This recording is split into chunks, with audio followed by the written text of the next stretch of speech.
अब आ रहा है शायद। तो दोस्तों अभी तक थोड़ी देर के लिए आवाज़ गायब थी मेरी। अब हो गया शायद सही।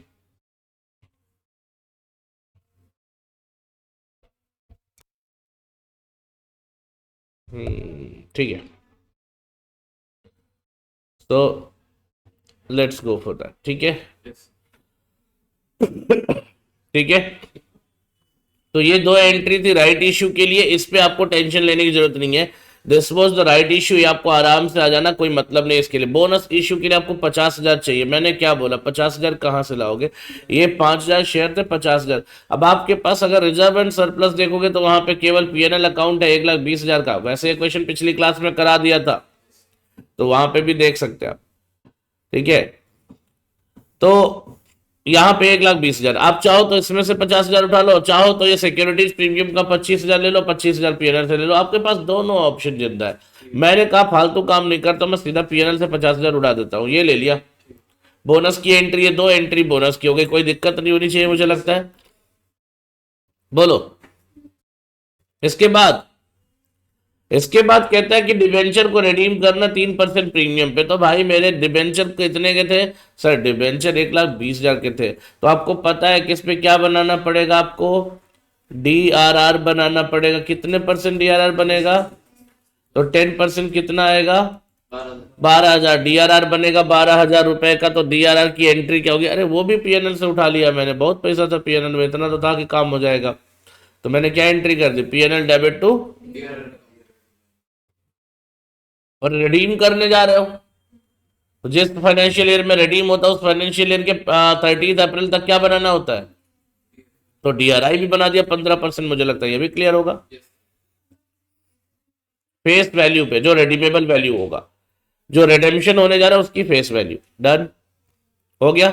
उसके बाद डीआरआई को बेच दिया, डिबेंचर को रिडीम कर दिया। ठीक है ना, रिडेम्पशन ड्यू, रिडेम्पशन कर दिया। डन हो गया। यहां तक कोई दिक्कत नहीं होनी चाहिए। भाई 3% प्रीमियम था तो इसका 3% निकाल के देखो, इतना ही आएगा। और उसके बाद पेमेंट कर दिया, खत्म हो गई बात।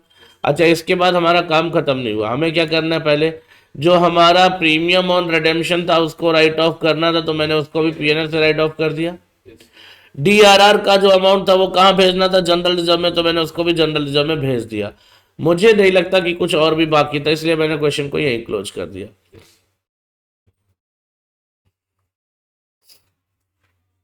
ठीक है। फिर मैंने बोला जब अगर आप इलस्ट्रेशन प्रैक्टिकल प्रॉब्लम नंबर 1 पे जा रहे हो तो सेम एज इलस्ट्रेशन नंबर 3 है ये। थर्ड इलस्ट्रेशन की जैसा ही एकदम सेम क्वेश्चन है। देखो यहाँ पे लिखा है 20,000 डिबेंचर इश्यूड हुए, ये सब हुए। The terms of the issue of the debenture provided that redeemable at a premium of 5% होगा, वो ठीक है। और जितनी होल्डिंग होगी उसका 20% आप कन्वर्ट करा सकते हो, यही तो बोला है। बोलो। ये इतना क्लियर है। और किस रेट पे कन्वर्जन होगा? कन्वर्जन का रेट है बेटा 15 रुपए पर शेयर। डिबेंचर होल्डर होल्डिंग कितने शेयर्स? 2500 शेयर्स। हाँ, 2500 शेयर्स। डिबेंचर होल्डर है तो 2500 शेयर्स। डिबेंचर तो सुना तो करो क्या बोल रहा हूँ। Debenture holders holding 2500 debenture didn't exercise the option. यानी कि आप देखो पिछले वाले में क्या था कि 20,000 रुपए के डिबेंचर होल्डर ने एग्री किया, यहाँ कहता है 2500 वालों ने एग्री नहीं किया। कायदे से देखो तो तुम्हारे पास 2500 डिबेंचर, एक सेकेंड, हाँ 20,000 टोटल थे, 2500। तो बेटा अगर 20,000 टोटल थे, उसमें से कितनों ने मना कर दिया? तो इनको तो हटा दो, बाकी कितने बचे? ये बचे। इन्होंने कहा मैं कन्वर्जन के लिए रेडी है, तो क्या पूरा कन्वर्ट होंगे? नहीं, इनकी होल्डिंग का कितना परसेंट? कितना होगा? 20%।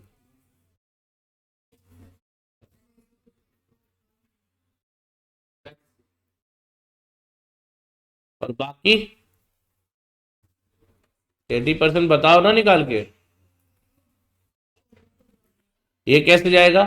ये होगा कन्वर्जन में जाएगा ये। और ये कैसे जाएगा? यही तो था।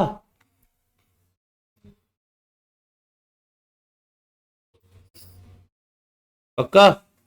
और कितने इक्विटी शेयर दोगे? तो 3500 डिबेंचर थे ये, बोलो। रिडेम्पशन का रेट क्या था, 105 रुपए, और डिवाइडेड बाई कितने शेयर दे रहे हो सर, 15 से डिवाइड कर दो, क्योंकि शेयर तो 15 की रेट से दे रहे हो, 10 वाला शेयर है ठीक है, लेकिन दे कितने में रहो, 15 में। कितना बेटा, 24,500। ये आपका आंसर हो गया। सर लिखना आपको, देखो ये सब चीजों में दिमाग मत लगाया करो, ये बहुत इजी क्वेश्चन था, ये था ठीक है। 20,000 टोटल डिबेंचर थे, इन्होंने कन्वर्जन नहीं ऑप्ट किया, इन्होंने ऑप्ट किया, इसका 20% निकाल लो, 3500 हो गया, उसके बाद नंबर ऑफ शेयर डायरेक्ट निकल जाएगा। अब ये निकालने की जरूरत नहीं थी, आप डायरेक्ट ये काम कर सकते थे। देखो यहाँ पे हमने एक एक स्टेप यहाँ पे रेडीमेबल और ये पता नहीं क्या लिखा है ना, ये निकालने की जरूरत नहीं है। नंबर ऑफ शेयर निकालना है ना, तो यहाँ ऐसे डायरेक्ट लिख देता मैं, कितने debenture multiplied by divided by, तो ये डायरेक्ट आ जाता है, ये सब निकालने की कोई जरूरत नहीं थी, ठीक है भाई। तो ये था सिंपल, हो गया ये। थर्ड क्वेश्चन किसकी तरह है, थर्ड प्रैक्टिकल क्वेश्चन जो अभी मैंने करा है बिल्कुल वैसे, ये देख लो यहाँ पे, ये तुम्हारा राइट इश्यू है, ये तुम्हारा बोनस इश्यू है, और ये तुम्हारा रिडेम्पशन है। लेकिन डीआरआई मत बनाने जाना, डीआरआई ऑलरेडी बना है, उसमें नहीं था, तो केवल डीआरआई बेचने की एंट्री होगी, नहीं समझे, डीआरआई डेबिट टू बैंक वाली एंट्री नहीं होगी, बैंक डेबिट टू डीआरआई वाली एंट्री होगी, बेचने की एंट्री होगी, डीआरआई बनाओगे नहीं क्योंकि ऑलरेडी बना हुआ। हो सकता है रिजर्व डीआरआर भी बना हो, नहीं बना है, देखो इधर डीआरआर 18,000 का बना है, बस तुम परसेंटेज देख लेना, डिबेंचर कितना था, 1,80,000 का कितने परसेंट, 10%, तो डीआरआर भी बनाने की एंट्री, तो ये क्वेश्चन तो और आसान हो गया। डिफरेंस जितना कम होता उतना बनाते, ज्यादा होता तो कुछ नहीं करते। सर तो आपके पास जो हमने थर्ड इलस्ट्रेशन के फोर्थ इलस्ट्रेशन किया था, देखिए ध्यान से, अब यहां से अगर मैं प्रैक्टिकल क्वेश्चन नंबर थर्ड को जस्टिफाई करूं, तो मेरी ये एंट्री गायब हो जाएगी, ये एंट्री गायब हो जाएगी, उसके बाद सारी एंट्रीज होंगी, ठीक है ना। ये बैंक टू डीआरआई भी होगा, उसके बाद डिवेंचर रेडीम भी होगा, और डीआरआर टू जनरल रिजर्व होगा 18,000 से, ये तो ट्रांसफर तो करना ही करना है, क्योंकि खत्म तो करना है, बस बनाने की एंट्री नहीं होगी क्योंकि ऑलरेडी बनाया है, इस बात पे बस ध्यान देना, ठीक है। तो पहले तो इन दोनों की एंट्री तो आराम से हो गई, ये राइट इश्यू की, ये बोनस इश्यू की एंट्री आराम से हो गई। फिर तुम्हें डीआरआर बनाना होता वैसे नॉर्मली, तो इस क्वेश्चन में नहीं बनाना, फिर तुम्हें डीआरआई बनाना होता इस क्वेश्चन में नहीं बनाना, दोनों बनाया है, ठीक है सर। अब क्या करोगे, डीआरआई बेच दो, bank account debit to DRI कर दो, फिर डिबेंचर का रिडेम्पशन ड्यू करो और रिडेम्पशन कर दो कंप्लीट, उसके बाद क्या करो, डीआरआर को पीएनएल में ट्रांसफर कर दो, और अगर प्रीमियम ऑन रिडेम्पशन जो कि है एक्चुअली है, तो उसको क्या करोगे, वो राइट ऑफ कर दो, बस इतनी एंट्री कर दो, काम हो जाएगा। सर आप सेकेंड क्वेश्चन बताओ, फालतू बातें छोड़ो, है ना, ये सब हम देख लेंगे, हालांकि जरूरी था बताना, लेकिन अब तुम लोग बड़े बच्चे हो, समझदार हो, है ना। तो ये क्वेश्चन देखते हैं, Libra Limited, a listed company, recently made a public issue in respect of which the following information is available. Number of partly convertible debenture issued 2 lakh debenture face value and issue price दोनों कितना है मेरे भाई, जरा issue की entry कर रहा।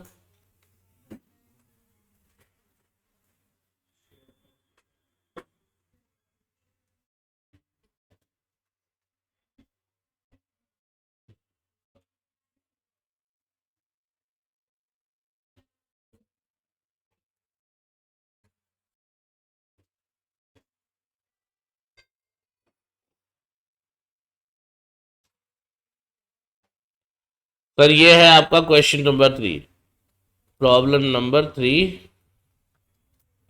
आपको क्या करना है, जर्नल एंट्रीज। पहली एंट्री किस बारे में, सर पहली एंट्री हम करेंगे किस बारे में, डिबेंचर इशू करना है। कौन सा डिबेंचर था सर, 2 लाख रुपए, 2 लाख डिबेंचर थे, 100 रुपए वाले, परसेंटेज शायद दिया था, यहाँ था, देखो ध्यान से, पूरा क्वेश्चन पढ़ोगे ना, अब उसके बाद क्लियर करेंगे, चलो पहले पूरा क्वेश्चन पढ़ा देता हूँ, ठीक है।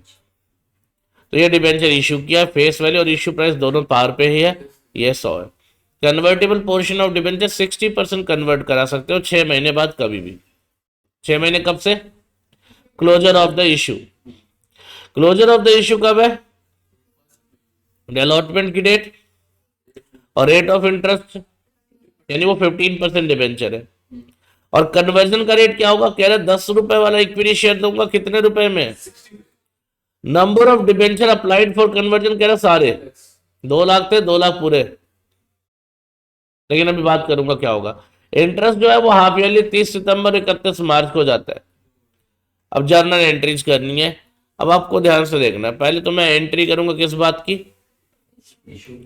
तो बेटा रेट तो दिया ही है, क्या एंट्री होगी? Bank account debit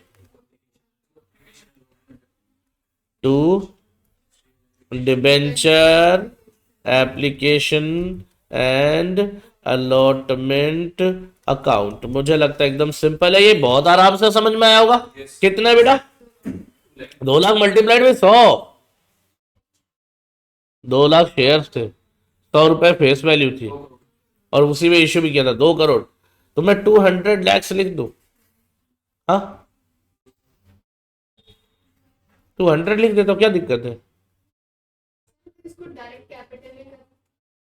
direct entry, capital मत बोलो, डायरेक्ट एंट्री कर सकते हो, बिल्कुल कर सकते हो। यहाँ पे debenture application and allotment account को कर दिया क्या मैंने? डेबिट। और क्या किया? और कर दिया कैपिटल। अबे यहाँ कौन सा कैपिटल आएगा? 215% डिबेंचर्स अकाउंट, ये कैपिटल नहीं होता। बड़े खतरनाक हो तुम लोग, बड़े खतरनाक, इतने खतरनाक तो मैंने देखे भी नहीं थे कि सामने से पलटी मार के दूसरे दूसरे गोला में जाकर बैठ जाते हो। ये 200 लैक्स मतलब 200 करोड़ है ना? कितने करोड़ है? 2 करोड़ है। 200 लैक्स मतलब 200 करोड़ ना? नहीं 2 करोड़ है ना? यश चोपड़ा सही है, ब्रदर ऑफ प्रेम चोपड़ा। चलो आगे बढ़ो, इश्यू तो कर दिया। अच्छा डेट ऑफ इश्यू क्या है? मैं मान लेता हूं ये वाला है, और ऐसी डेट ये पहली एंट्री का कर देता हूं, ये अलॉटमेंट का कर देता हूं, ठीक है?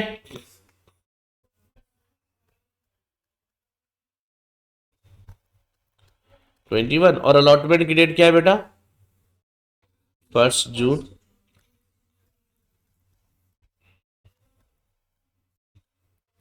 ट्वेंटी वन, ठीक है यहां तक कोई दिक्कत, कोई सा फिर वही, यही तो है अलॉटमेंट की डेट, ठीक है? अब 6 महीने बाद का डेट निकालो कन्वर्जन का, क्या आ रहा है? क्लोजर ऑफ इश्यू क्या है? ये मई है, मई के बाद शुरू करो। मई खत्म, जून खत्म, जुलाई खत्म, ये होता है ना? नवंबर खत्म।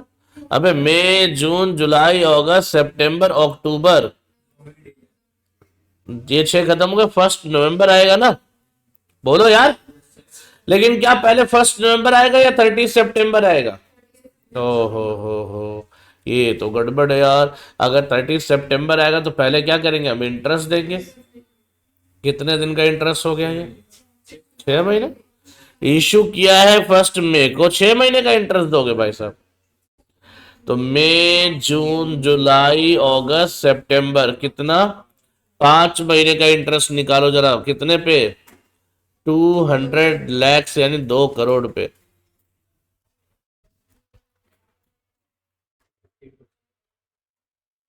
Obviously 15% sir. Debenture interest account debit to bank account 30 सितंबर को कितना? 30 लाख आ रहा है।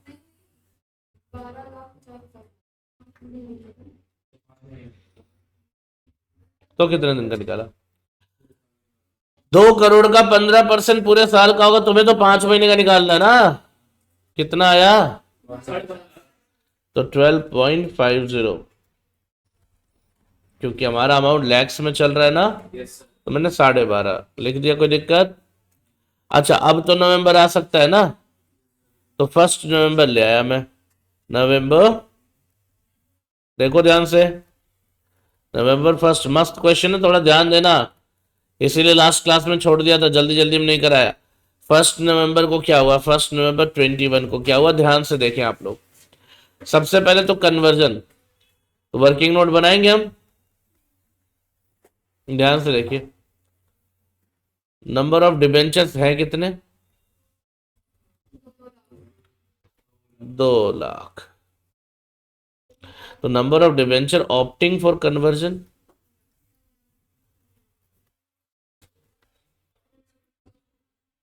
सर कह रहे हो 2 लाख, तो मैं लिख देता हूं 2 लाख डिबेंचर, लेकिन क्या पूरा कन्वर्जन होगा, number of debenture eligible for conversion,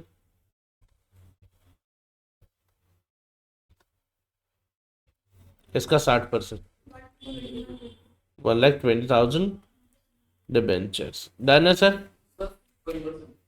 हाँ कन्वर्जन ही लिख रहा, वो शॉर्ट में कन्वर्जन ही लिखा सर। आप लोग भूल गए, आप लोग टेस्ट में कितना भयानक राइटिंग में सबमिट करके जाते हो। नंबर ऑफ इक्विटी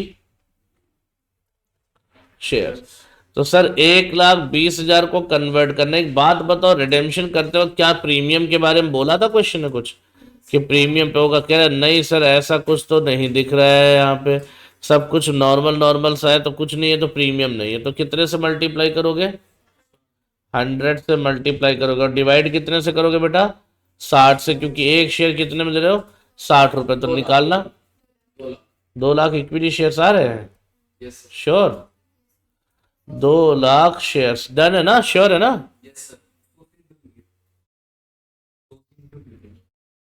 अरे भाई एक बात बता, ये डिबेंचर है, तुझे एक डिबेंचर पे 100 रुपए का पेमेंट मिलेगा, तो टोटल अमाउंट तभी तो आएगा, और डिवाइडेड बाई 60, तो 100 शेयर्स के फॉर्म में दे रहा हूँ तभी तो कर रहा हूँ।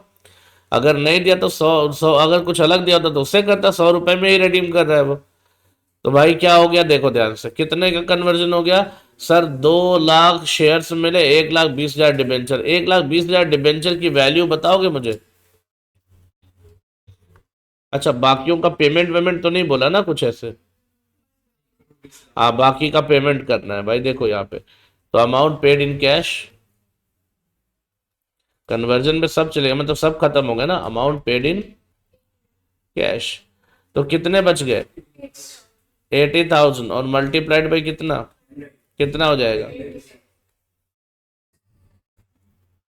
ये रुपीज होगा।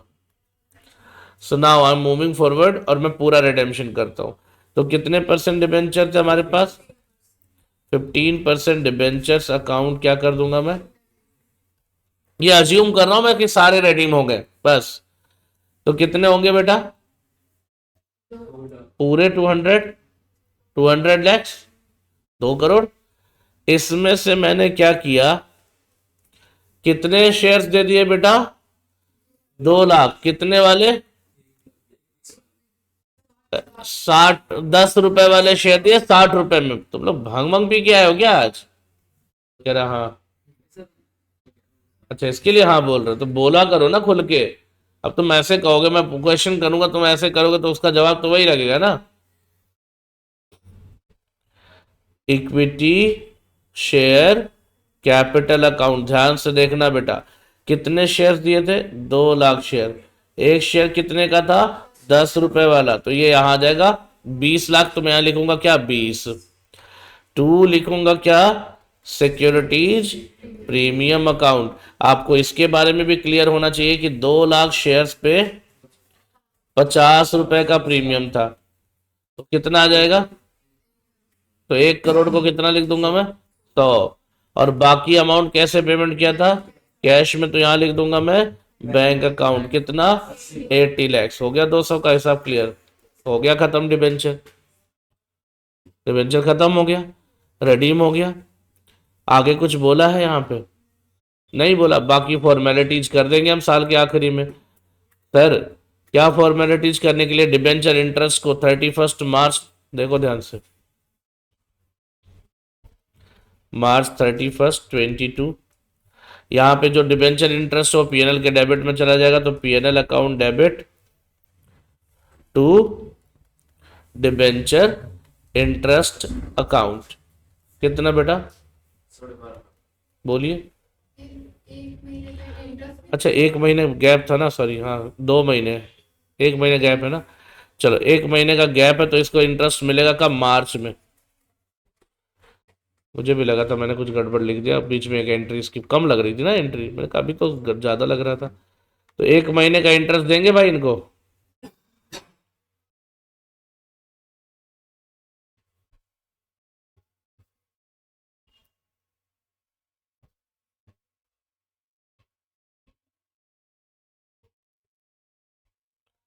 1 महीने का इंटरेस्ट तो बनेगा ना इनका?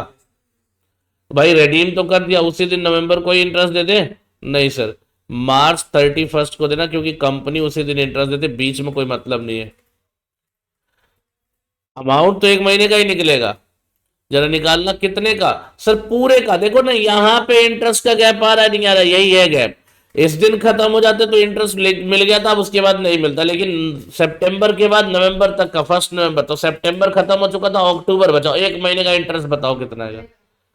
पक्का देख लो। तो 2.5 का इंटरेस्ट यहाँ चला जाएगा। ये मैं नहीं बता रहा हूँ, आप लोग बता रहे हो। 2.5 का इंटरेस्ट आएगा, ये आप लोगों ने बताया, कैलकुलेशन कर लेना आप लोग।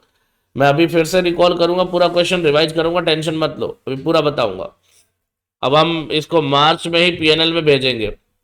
मार्च में जब पीएनएल में भेजेंगे तो PNL account debit to debenture interest होगा, टोटल करके कितना?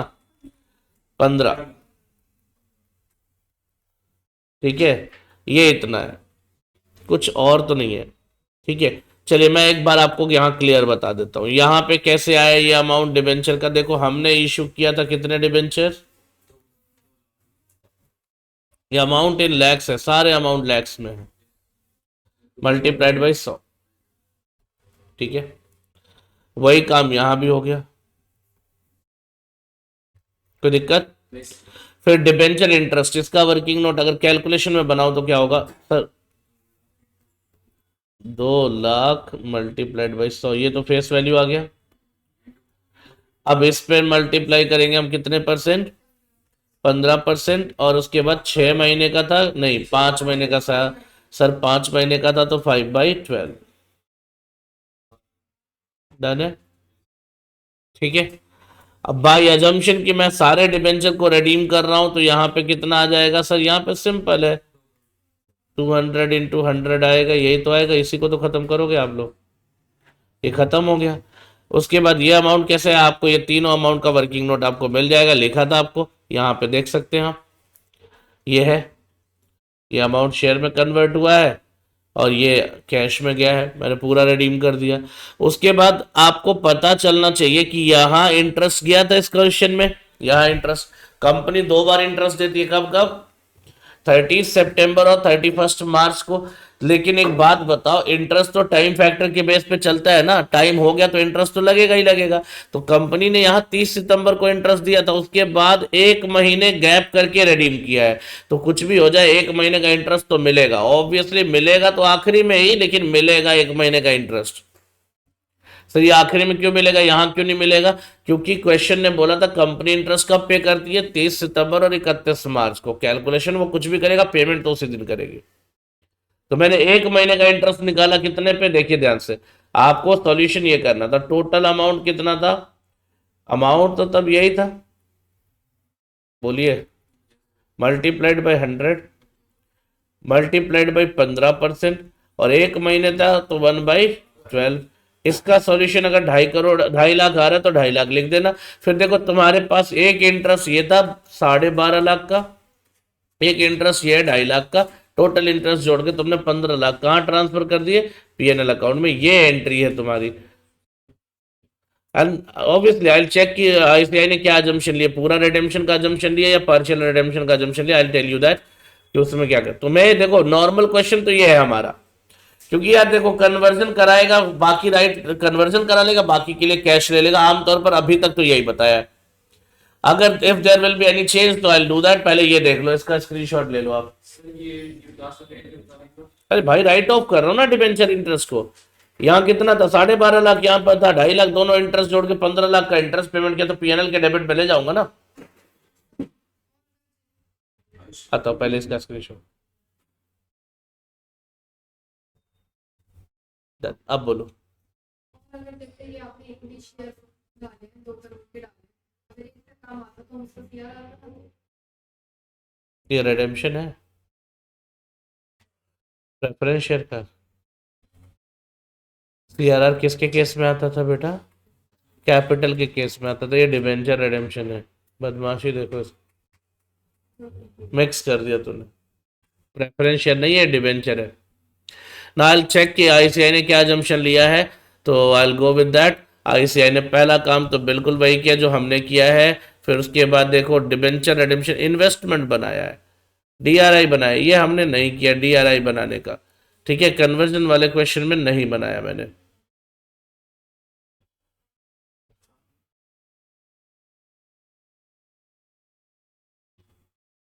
कोई नहीं, मैं बात करता हूँ इसका इंटरेस्ट कम क्यों आया, आपका ज्यादा आया है। 4 महीने,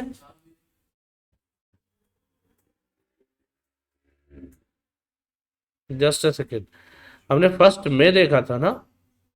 ओह गॉड, 1 जून में था ना। नहीं कोई नहीं, उनका सही, हमारी ही गलती है बेटा, हमने गड़बड़ कर दिया। जून से लेना था ना, हमने गलती से मई से ले लिया था। कोई नहीं, ये तो माइनर मिस्टेक है, इसमें क्या कौन सी बड़ी बात है।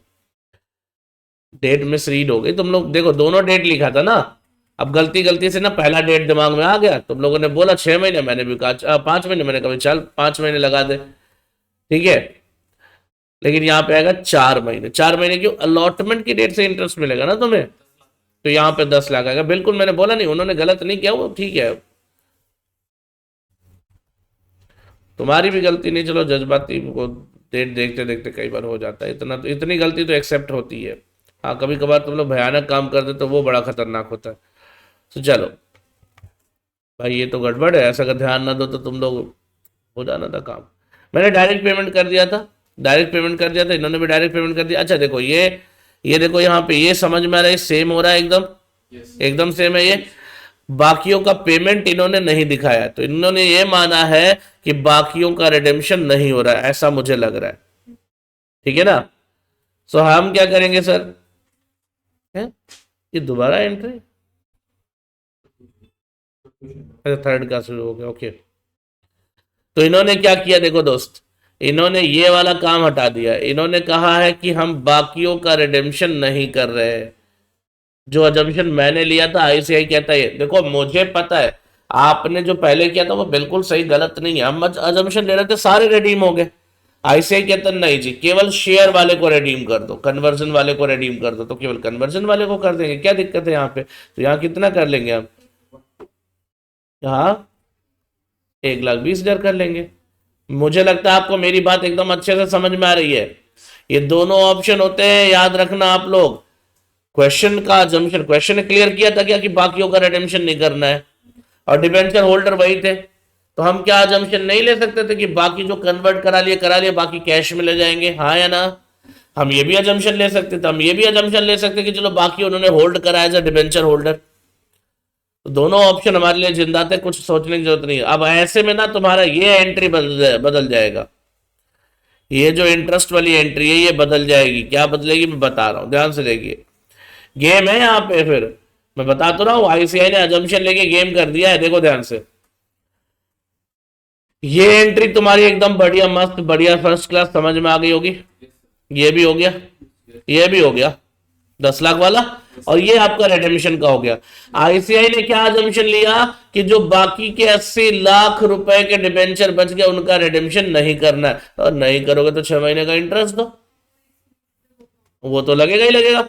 तो यहां जो मार्च का इंटरेस्ट आएगा बेटे कुछ इस तरह से आएगा, ध्यान से देखो आप लोग। मार्च वाला इंटरेस्ट में यहां लिख रहा हूं, ध्यान से देखिए आप लोग, कि जो हमारा रिडीम हो गया, कितना रिडीम हो गया था सर? ये वाले डिबेंचर मल्टीप्लाइड बाय 100, ये वाले ना, इन पे हमारा 15% आएगा। कितने दिन के लिए? 1 महीने के लिए। बिल्कुल सही जा रहे हो तुम लोग, एकदम मस्त बढ़िया चल रहे हो। प्लस करोगे जो बाकी का बच गया, कितना? 80,000 डिबेंचर, 100 रुपए वाला, इस पे पूरे 6 महीने का इंटरेस्ट निकालोगे, क्योंकि इनका रिडेम्पशन नहीं कर रही है अजम्पशन के साथ। बताइए जरा दोनों कैलकुलेशन।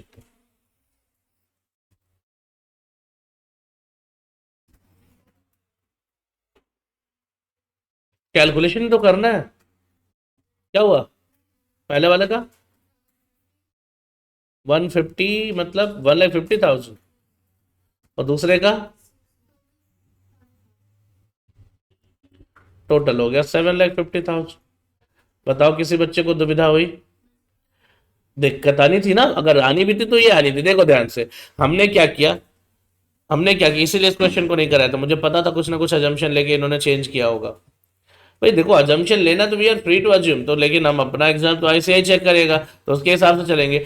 बैंक अकाउंट डेबिट कर दिया 200 लाख से, डिबेंचर एप्लीकेशन अलॉटमेंट ये कर दिया, ये तो ठीक है। फिर उसके बाद ये कर दिया, ये इतने पहले 2 एंट्री में दिक्कत है। उसके बाद इंटरेस्ट निकाला कितने पे सर? 4 महीने पे। यहां ध्यान देना अलॉटमेंट की डेट से इंटरेस्ट 4 महीने हो रहे हैं तो 4 महीने लेंगे। आपने 5 बोल दिया था तो वो ठीक है, वो कोई दिक्कत नहीं। अब आपको ध्यान रखना कि यहाँ पे 4 महीने आ रहे थे, अब 5 जल्दी जल्दी में हो जाता कई बार, तो 4 महीने का इंटरेस्ट 10 लाख आ गया, ये खत्म हो गया। रिडेम्पशन करते वक्त हमने कितना रिडेम्पशन किया? हमने केवल और केवल कन्वर्जन वाला रिडेम्पशन किया। कौन सा रिडेम्पशन किया? कर दिया कन्वर्जन वाला।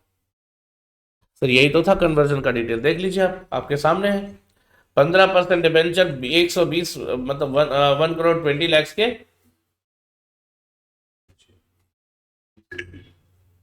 और बाकी कैलकुलेशन आपने दिखा रखा है। 2 लाख इक्विटी शेयर है 10 वाले, और 2 लाख इक्विटी शेयर पे 50 रुपए प्रीमियम था। ये एंट्री भी क्लियर हो गई होगी। आगे क्या हुआ सर? साल के आखिरी में इंटरेस्ट कितना जाएगा? जब क्वेश्चन हमारा अजम्पशन अलग था, वो सही था गलत नहीं था, मैं बार बार बोल रहा हूं गलत नहीं है सही है। कंप्लीट रिडेम्पशन का भी अजम्पशन ले सकते, लेकिन we can't go against the ICI assumption. भाई मैं तुम्हें पढ़ा तो दूंगा, एग्जाम में लिख के आओगे, मान लो एग्जामिनर कोई सनकी सा मिल गया, वो आप आईसीआई के सॉल्यूशन से मैच कराने के चक्कर में नंबर काट लिए तो फिर पछताओगे। इसलिए आईसीआई का अजम्पशन, इनका अजम्पशन गलत नहीं है, अपना भी गलत नहीं है, लेकिन जब दोनों गलत नहीं है तो जो यहाँ पे बोला वही वाला चलो ना, क्या दिक्कत है?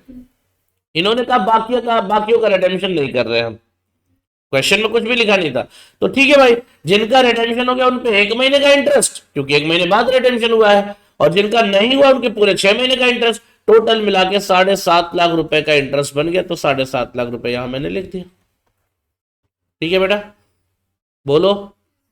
और लास्ट में क्या करना है? टोटल इंटरेस्ट उठा के फेंक देना है कहां पे? पीएनएल में। तो अब आ गया 17.5 लाख रुपए। ये एंट्री में अमाउंट तो वही जाएगा जितना आपने टोटल इंटरेस्ट पे किया, बस टोटल करके। ठीक है, बोलो। लेकिन आईसीआई में मैंने एंट्री में कुछ गड़बड़ भी देखा। गड़बड़ क्या देखा? और इसीलिए मैंने बोला, देखो यहां पे इन्होंने क्या किया ना, 40% के लिए डीआरआई बनाया। जब मेरे भाई तुम 40% को रिडीम नहीं कर रहे हो तो डीआरआई का तो लॉजिक नहीं बनता ना। और 1 जून 2021 में कौन सा डीआरआई बनेगा, ये मुझे समझ नहीं आया। तो ये एंट्री आपको नहीं करनी है, it is little bit weird. अब मेरे को अजीब लग ही रहा है ये।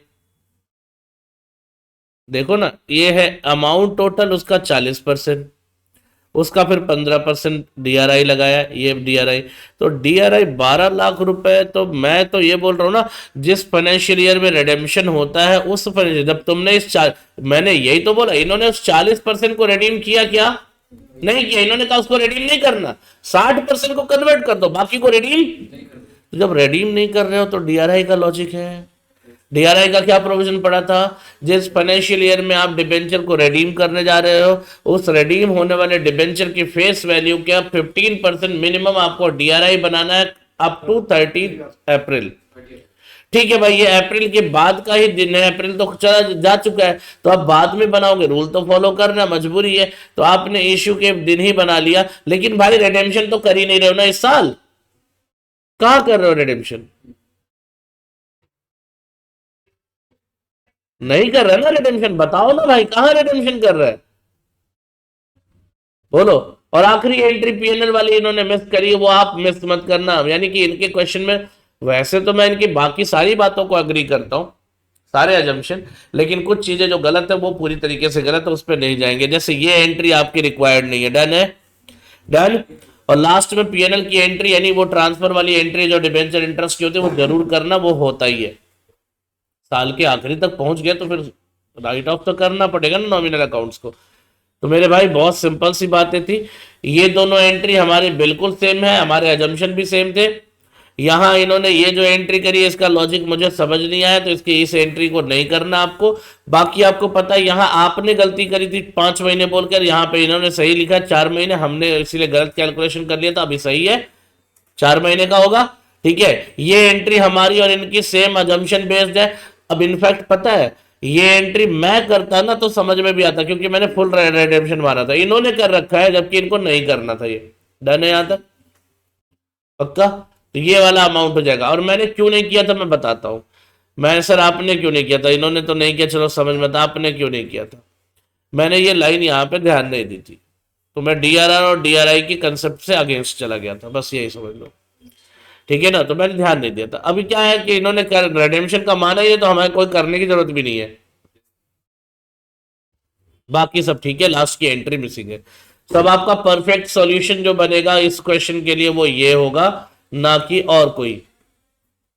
ना तो मॉड्यूल को करना, ना तो इसके पहले वाले सॉल्यूशन को करना। आप ये सॉल्यूशन करो, this is one of the balance solution जो यहाँ पे आपको लेके चल। डन है, पक्का है बच्चे। अब कोई कुछ भी बोले आपको इसी पे फोकस करना है, याद रख लो इस चीज को।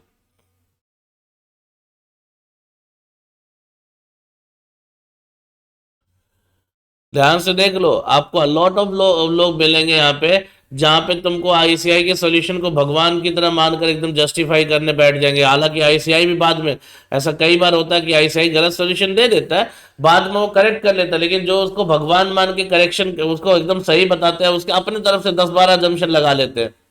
आईसीआई ने किया तो सही होगा ना। जैसे कई बार होता है कि मान लो किसी ने तुम्हें बोला कोई चीज, इन्फ्लुएंस करके बोला, अब वो गलत बोल गया, उसको रियलाइज नहीं होगा उसने गलत बोल गया। अब तुम उसकी गलत बात को सही मानकर 10 बार जस्टिफाई करते, थोड़ी देर बाद वो आता है यार वो ना वो गलत बोल दिया था, तो तुम कहीं मुंह दिखाने लायक नहीं रहते। तो अक्सर करके यूट्यूबर्स के साथ ये होता है। आईसीआई ने सॉल्यूशन में 2 दूना 5 लिख दिया ना, तो 2 दूना 5 को जस्टिफाई कर देंगे 10-12 लॉजिक देकर। वो लॉजिक आईसीआई का नहीं होगा, उनका अपना होगा, वो अपना बना लेते। बाद में आईसीआई धीरे से आंसर करेक्ट कर देगा, 2 दूना 4 होता है भाई, 5 नहीं होता। फिर वो क्या करते, अरे वो ना उस टाइम ऐसे था तो ये वो ऐसे था, तो फिर अब उसके एक्सक्यूज खोजते फिरते। तो ध्यान देना, आईसीआई के सॉल्यूशन में जो गलत था वो मैंने अडॉप्ट कर दिया, मैंने हटा दिया। मैंने क्या गलत बोला, वो जो डीआरआई की एंट्री है वो नहीं होगी, क्योंकि अजम्पशन ये है कि आपने बाकियों को रिडीम नहीं किया। कन्वर्जन वाले के लिए डीआरआई नहीं बनता, मैंने पहले ही बताया था, ठीक है ना। इसके लिए डीआरआई नहीं बनेगा, और उसने बनाया भी इसके लिए नहीं था, बनाया था रेस्ट ऑफ द 40%, जिसका रिडेम्पशन अभी कर नहीं रहे। तो जब अभी रिडेम्पशन नहीं करे तो डीआरआई का लॉजिक नहीं है। What is the provision regarding DRI हमेशा बताओ जरा, डीआरआई कब बनेगा। जिस करंट ईयर में हम रिडेम्पशन करने वाले हैं, एक सेकेंड फिर से बोलना, अब बोलो। तो जिस करंट ईयर में हम रिडेम्पशन करने वाले हैं उसकी 30 अप्रैल तक हमको डीआरआई बनाना है 15%। डन। सो बच्चे ने क्या बताया, ध्यान से सुनिए। बच्चे ने बोला कि जिस ईयर में, जिस फाइनेंशियल ईयर में, करंट ईयर उसने बोला यानी फाइनेंशियल ईयर ले लो, जिस फाइनेंशियल ईयर में उसने आपको डिबेंचर को जितना रिडीम करना है, उस रिडीम होने वाले डिबेंचर का, ऑब्वियसली कन्वर्जन नहीं, पेमेंट के थ्रू रिडीम करने वाले डिबेंचर, रिडीम होने वाले डिबेंचर के फेस वैल्यू के 15% के बराबर आपको क्या करना, डीआरआई बनाना up to 30 April of that particular financial year. चलो 2 मिनट के लिए मान लेता हूं इस ईयर में 30 अप्रैल के बाद का क्वेश्चन है, तो ठीक है, जिस दिन इश्यू किया उस दिन बना लेगा। लेकिन मेरे भाई जब वो 40% का रिटेंशन कर नहीं रहा है तो डीआरआई बनाने का लॉजिक नहीं है। आईसीआई ने यहां गलती करी है। और लास्ट एंट्री जो पीएनएल में ट्रांसफर करने की एंट्री होती है, बाय डिफॉल्ट आपको याद रखनी है, उसके लिए बोलने की जरूरत नहीं है। साल के आखिरी में सारे नॉमिनल अकाउंट पीएनएल अकाउंट में जाके खत्म होते हैं। तो यहां वो एंट्री आईसीआई ने मिस कर दी है, ठीक है ना। बाकी उसमें कोई दिक्कत नहीं है, बाकी सॉल्यूशन एकदम परफेक्ट है, कोई दिक्कत नहीं है। तो मैंने अपने अजम्पशन को आईसीआई के हिसाब से मोल्ड कर दिया एंड अकॉर्डिंगली उनकी गलती को रेक्टिफाई करके एक सॉल्यूशन आपके स्क्रीन पे दे दिया। आप इस सॉल्यूशन के साथ जाइए, बिल्कुल सही सॉल्यूशन है, ठीक है, पक्का, डन। और फिर भी अगर आपको डाउट है कोई दिक्कत नहीं बेटा, आप उसका उस डाउट का इलाज मैं नहीं कर सकता, ठीक है ना। क्योंकि जो मैं बोल रहा हूं ये पूरे एक्सपीरियंस के साथ बोल रहा हूं और बिल्कुल सही बोल रहा हूं, बिल्कुल गलत नहीं है यहाँ पे। बट स्टिल कुछ लोग होते हैं जो डाउट पे रहते हैं, तो डाउट अगर है तो कोई बात नहीं बेटा, उसके लिए कुछ इलाज नहीं है। आप बाद में खुद कुछ साल बाद जब ICI इस मॉड्यूल को करेक्ट कर देगी तो अपने आप आपको दिख जाएगा कि हाँ सर ने सही बोला था, हम जो इन चक्करों में गड़बड़ पड़ गए। ठीक है, तो आप उस सब चीज़ों से हट के दूर हटिए और फालतू चीज़ों में मत इन्वॉल्व होइए। आइए नया टॉपिक शुरू करने की बारी आ गई है एंड हम स्टार्ट करेंगे, जरूर स्टार्ट करेंगे। और टॉपिक का नाम क्या है यार, नाम क्या है, चलो देखते हैं। चलो एक काम करता हूँ, इसको ना अलग रिकॉर्ड करता हूँ, इसको मैं पहले स्टॉप करता हूँ, then I will start that. ठीक है ना, सेपरेट कर लेता हूँ।